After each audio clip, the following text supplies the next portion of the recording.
I'm Craig Timm, and this is ACAMS Live. Thank you to all of you joining us today live, or those that are watching later on replay. We really appreciate you tuning in. Feel free to say hello in the comments. Let us know where you're tuning in from. And if you have any questions or comments, feel free to leave them there too. So today we're going to talk about, which is frankly a really tough topic, but an extremely important one. And that is how to prevent the sexual abuse and exploitation of children. These are amongst the most horrific crimes. And when you look at the statistics around the number of kids that are subject to sexual abuse, and really just the explosion of child sexual abuse material that's available online, it's really just hard to comprehend. But thankfully, there are people out there working to stop this. And I am joined by three of them today. So first, from the Child Rescue Coalition, I'm joined by Director of Development, Emily Meacham, and Director of Government Engagement, Adam Levine. And then I'm also joined by my ACAMS colleague, Joby Carpenter. So thank you all for being here today. Really appreciate it. Adam, let's start with you. I want to sort of set the stage here. I mentioned it a little bit in the introduction, but I want to go into a little bit about the scope of the problem. Just tell us, how big is this challenge that we're facing? Thank you, Craig, and thanks for having us here today. I think the scope of the problem is really overwhelming. It's massive. It's growing exponentially. Some statistics that sort of demonstrate that. The NCMEC cyber tip line last year reported 34 million cyber tips. It's an unbelievable number. It's 329% increase in the last 5 years in the number of cyber tips that are being reported. According to the Internet Watch Foundation, the U.S. accounts for 30% of that. So we are a major part of the problem, and also a major part of the solution in the U.S. So what are these images and videos? I think it's important to say what they are. From our experience, from the experience of law enforcement worldwide, these are horrible depictions of physical abuse. Some of these victims were as young as infants. This isn't consensual. It's abuse, period. And I'm grateful for all the people tuning in today that are willing to address that problem with us. Yeah, one, I mean, the increasing nature of this. And two, I think you addressed a really important misconception that I hear sometimes. This isn't, for those of us based in the US like myself, this isn't an over there problem. This isn't in some other country. This is right here. This is us. This is our children. This is everyone's children, right? This is a problem that really impacts everyone. And so, Emily, I'd like to turn to you now. In the face of those daunting statistics, maybe you can tell me a little bit about Child Rescue Coalition and the work that you guys do. Great. Well, thank you. Yes, just like as you mentioned, this isn't an over there problem, right? And we are in the digital age where children are online more than ever. So Child Rescue Coalition, our mission is to protect innocent children from sexual abuse and exploitation. And we do this by our data and technology, which provides the most comprehensive view of where child predators are around the world downloading and sharing explicit content online. And we offer this technology free of charge to law enforcement officers. And we have officers trained in 50 states and 102 countries around the globe. And they use this technology free of charge to arrest these bad guys and to protect innocent children. To date, Child Rescue Coalition has arrested over 15,200 child predators and rescued over 3,500 children. That's incredible. And when you say technology, is that using like digital footprints, IP addresses? How are you?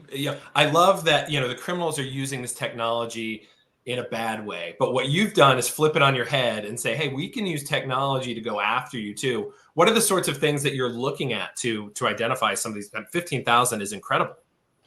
Yes, it's an amazing number, and in the 10 years of us being a nonprofit, I think that, we're just continuing to make great strides in arresting these bad guys online.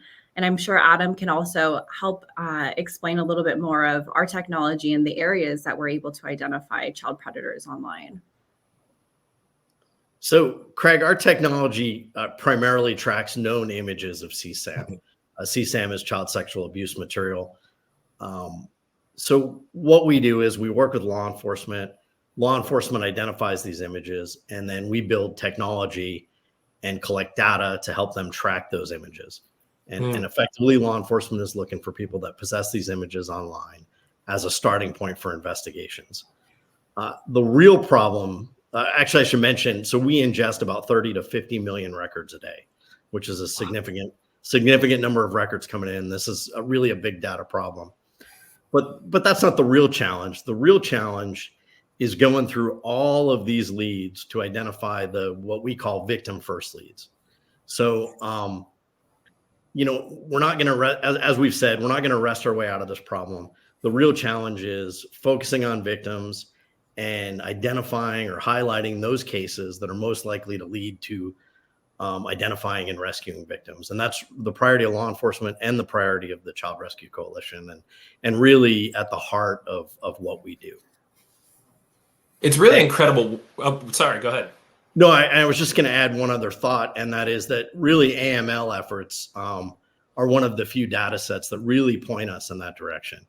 I can't express strongly enough the power of financial data when it's applied to this problem set properly. And it takes AML professionals to really highlight that information and give it to law enforcement, because law enforcement doesn't see this data without that first step happening.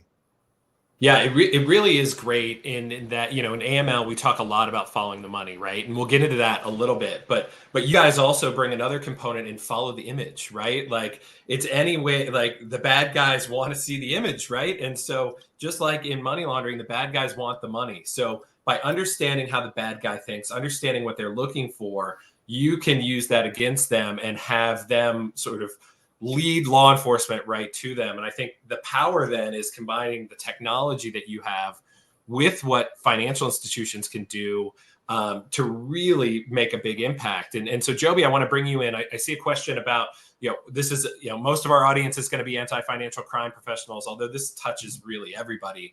And so, I know you've been doing a lot of thinking around this, a lot of work around this. You've recently just published a toolkit on exploitative crimes designed to help people who are working in financial institutions, our audience now, with how to identify and report on some of this stuff. Tell us a little bit about the toolkit and what are some of the things that people who work in financial institutions will be able to see there.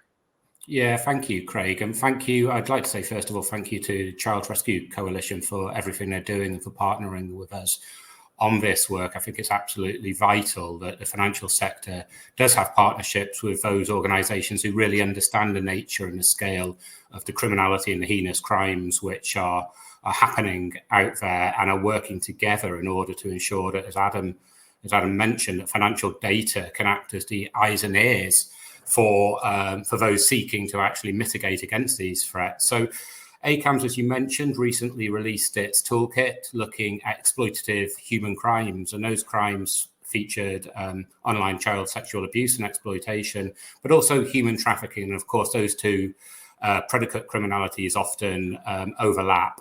And the purpose of our toolkit was really to ensure that the financial sector can use that information where they have a suspicion, where they potentially see some suspicious activity or just something that doesn't look or feel right, and they feel that it might potentially fall into this sort of category, that they can empower their anti-financial crime staff to build awareness of this threat and to leverage the toolkit as a learning aid for first and second line of defence colleagues, but also those across the organisation with a requirement to build effective and robust systems and controls in functions such as risk and policy. And hopefully what we do with the toolkit is allow people a sort of just a go-to resource where they can capture that information, be it red flags, typologies, and practical actions such as open source investigative tips, tweaks to transaction monitoring programs, and really being able to brief upwards to board members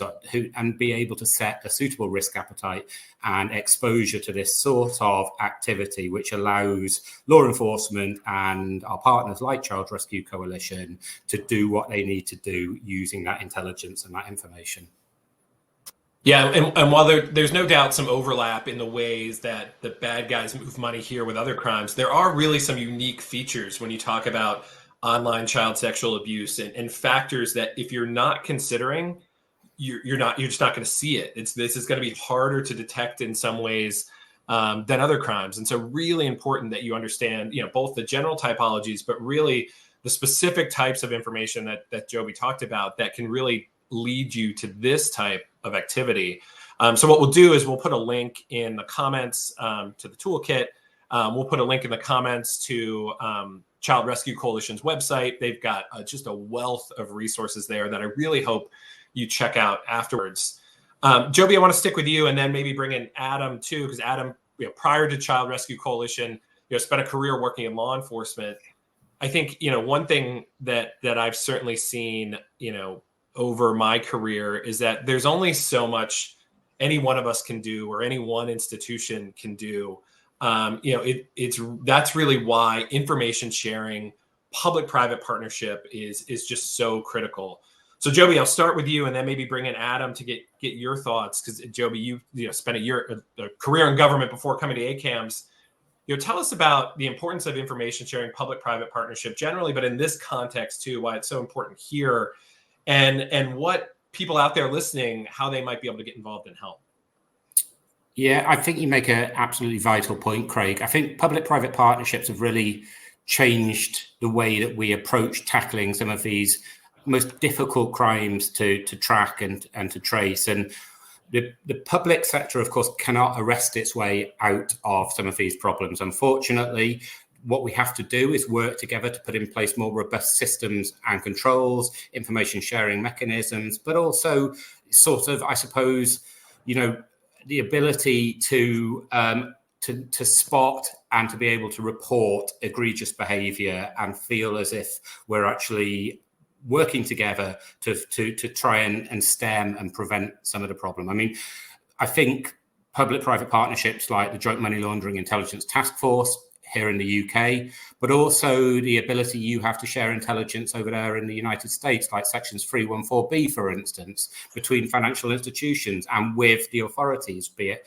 FinCEN or other law enforcement agencies, really enables us to capture more data, to assess that data, and then to produce a really sort of a thorough, cohesive and holistic overview of what the nature of the problem is, so we can react more carefully and more intuitively and quickly to the trends and to the themes we're seeing within some of this activity. Adam, how about you from your perspective, coming from law enforcement and now as part of the private partnership, public-private partnership still with Child Rescue Coalition? Thanks. Joby, I couldn't agree more with everything you just said. You make an interesting point about 314B, and I can tell you from experience, when law enforcement sees these cases, the really egregious ones, the live streaming abuse, the production cases, things like that, they often see payments, and they're small payments. The typology stuff here, I think we all know that. They're not traditional money laundering or traditional structuring type activities. They're much smaller dollar amounts, dispersed in different manners. But what we often see is payments from multiple different sources. We see money service businesses, we see gift cards, we see different banks. And so your point about 314B, I think, is really powerful. That's a critical opportunity to share some of this information. Craig, as far as like public-private partnerships overall, I can't understate how critical these are to the law enforcement efforts. This data just does not sit in a place where law enforcement can see it without this partnership. And, as much as my local bank can arrest a predator, law enforcement can't identify that predator without the local bank's help. So it really, as in many cases, but really even strongly in this instance, those partnerships are critical to law enforcement moving forward. And I think it's one of the areas where AML efforts in general really have an opportunity to shine, because this is different. It's unique. It is an SUA in the US and, a predicate crime in most countries, but it's not a traditional crime that people are looking at. So I think it's an opportunity that is just really now getting exploited. And as an example of that, I wanted to point out one of our partnerships. We have a partnership with an MSB, and So last year, early in the year, we took about a year's worth of data, and they went through and used it as a screening tool, and as part of their AML process. And just in 1 year, in a single high risk country, they identified 222 individuals involved in live online sexual abuse, and it was about 1,800 small dollar transactions. But the point is, each one of those people had multiple victims, and that's 222 people through one service, one brief pilot project of a partnership in 1 year. Imagine what would happen if we were able to get AML professionals around the world focused on this. Well, and that's such a great example, because $1,800, it's going to be really hard to set your thresholds to find that right on your own. It's just going to be something that you're probably not going to find on your own without that partnership, right? You've got the data to cut through the mass of financial institution data and really hone in there. We've got another question from the comments that from Nathan Burrell that I think, Adam, is probably best for you, talking about how long does it take to get one of these cases solved from a law enforcement perspective. But maybe I'll just broaden it a little bit based on your experience. I think, a lot of the folks on this call will be at banks. They maybe have, investigators, they file SARs, they know what happens there, but they don't really know what happens afterwards. And a lot of these times, these people may be overseas. Maybe you can just give us a look under the hood, so to speak, from a law enforcement perspective. How does this investigation look? What do you do? And then from a time perspective, how long does all that take? So that's an interesting question. I think a really good one, and it's tough to answer, because one of the other unique elements of this crime is that financial indicators alone are not a criminal offense. I mean, I guess that's true of general money laundering, but I think in more towards structuring, where it's sort of black and white. So I think what happens in law enforcement is they've got to take those individuals once they're identified, and they've got to take a kind of a 10,000-foot view of those individuals, and they've got to see what they're involved in outside of those financial transactions to put the case together. And sometimes that happens very quickly, and sometimes that's a really slow and challenging process. I will tell you that there's large operations, certainly within the Five Eyes, the 5 English-speaking countries, and certainly in lots of other places as well, where they're really building robust data sets around individuals involved in this activity, and where the AML sort of lead fits in, best is when you've got a country that has that large data set. This AML lead comes in, and it immediately points to the right person in that pile. So as an example, in our data set, we have, 250,000 open leads at the moment. We're never gonna address every one of those leads. I'll tell you what we are going to do, though, is as soon as we get AML data that points to one of those leads, law enforcement's going to immediately go after that lead. That lead just went from number 186,249 to number 1, and that's then at that point, that's a pretty instantaneous reaction. It's the other side of it where that data's got to sit and it's got to stew for a while until some additional data connects to it. Yeah, and I think that's a key takeaway for everyone here. These cases are hard. They take a long time to prosecute. Some may never get prosecuted, but the role that you might play as a financial institution can have a very material impact on whether a case gets solved, on taking it from one that takes 3 years to 6 months. Like, you do play a critical role in this, and your work makes a difference.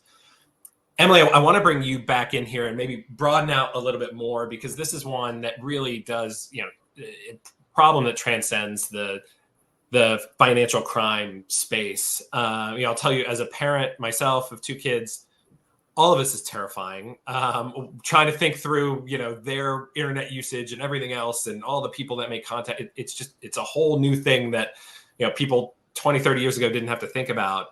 And so I know, aside from the technology and the partnerships with law enforcement, the Child Rescue Coalition does a lot of work just more generally on materials, guides for parents out there like me on how to protect our kids.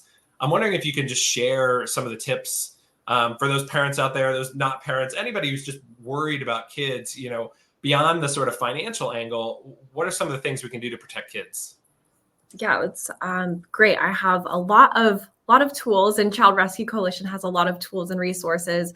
But first, I want to circle back. You said, this is really terrifying because we're in this new age and kids are online more than ever. And this isn't something that we really talked about 20, 30 years ago.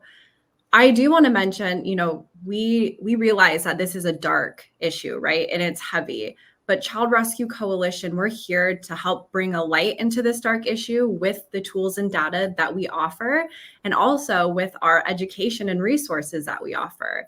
So some tips for parents to help keep their kids safe online is knowing passwords, monitoring your kids' online activity. So just knowing what they're doing and making sure that they're staying safe online. This can help protect against online predators, cyberbullying, and limit to explicit content online as well. Having no devices in the bedroom, never friend anyone that your kids don't know in real life. That's really important, especially with all these chat apps that they have, Snapchat, Discord, these online gaming platforms where they're essentially talking to strangers, and we don't know if one of those strangers could be a potential child predator.